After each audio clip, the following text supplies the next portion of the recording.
দর্শক, আমি এই মুহূর্তে অবস্থান করছি ঐতিহাসিক ৬০ গম্বুজ ক্যাম্পাসে। আপনাদের যদি একটু জানিয়ে রাখি যে প্রতিবারেরই মতো এবার কিন্তু দর্শনার্থীদের উপচে পড়া ভিড় লক্ষ্য করা গেছে।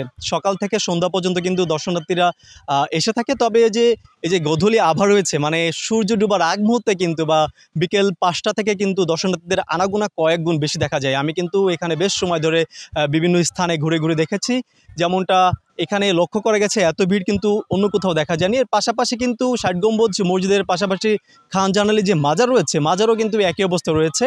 এই মাজারে কিন্তু বিভিন্ন দর্শনার্থীরা বিনামূল্যে কিন্তু প্রবেশ করতে পারে, কিন্তু ৬০ গম্বুজে কিন্তু সরকারের যে রাজস্ব আছে, রাজস্ব দিয়েই প্রবেশ করতে হয়। আপনাদের একটু জানিয়ে যদি রাখতে চাই, আমি ৬০ গম্বুজে ঢুকেই কিন্তু দেখতে পেয়েছি বিভিন্ন দর্শনার্থীরা দেশ এবং দেশের বাইরে বিভিন্ন জায়গা থেকে যারা আসছে ঈদের ছুটিতে, এই ছুটিতে এসে কিন্তু তারা পরিবার নিয়ে ঘুরতে এসেছে, পরিবারের সাথে বন্ধুবান্ধব যারা রয়েছে তাদের নিয়ে কিন্তু ঘুরতে এসেছে।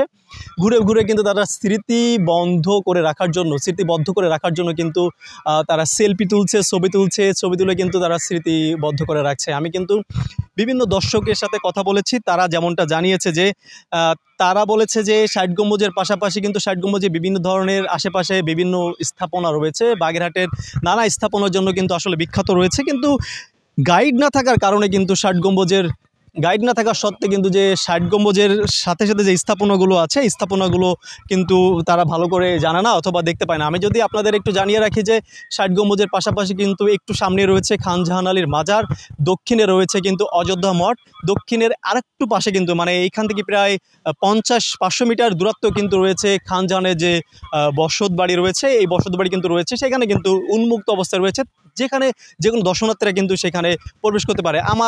আমি একটু কথা বলতে চাবো যে সকল দর্শনার্থীরা এখানে ঘুরতে এসেছে, তাদের সাথে একটু কথা বলতে চাবো। অনেক সুন্দর লাগছে, এখানে অনেক সুন্দর জায়গা। হয়তো আমাদের বাড়ি এই বাগেরহাটের কাছাকাছি, কিন্তু আমাদের তেমন আওয়া হয় না, মাঝে মাঝে আসি। অনেক সুন্দর জায়গা এটা। দর্শক, তিনি যেমনটা বলছিল যে এখানে কিন্তু তার বাগেরহাট বাসা থাকা সত্ত্বেও কিন্তু তিনি কিন্তু এখানে তেমন না আসলেও কিন্তু জায়গাটা সুন্দর রয়েছে। আপনাদের যদি আমি আরেকটু জানিয়ে রাখি যে জেলার বাইরে বিভিন্ন স্থান থেকে কিন্তু এখানে দর্শনার্থীরা এসে থাকে এবং তারা কিন্তু তাদের তৃপ্তি মতো এখানে ঘোরাফেরা করে থাকে। আপনাদের যদি আরেকটু জানিয়ে রাখি যে ৬০ গম্বুজের আশেপাশে কিন্তু দর্শনার্থীদের দাবি রয়েছে যে যদি আরও কিছু ভালো মানের হোটেল, আবাসিক হোটেল অথবা যদি ভালো মানের রেস্টুরেন্ট করা যেত, সেই ক্ষেত্রে কিন্তু দর্শনার্থীদের আরও এত বেশি ভোগান্তি হতে হতো না এই ৬০ গম্বুজে এসে।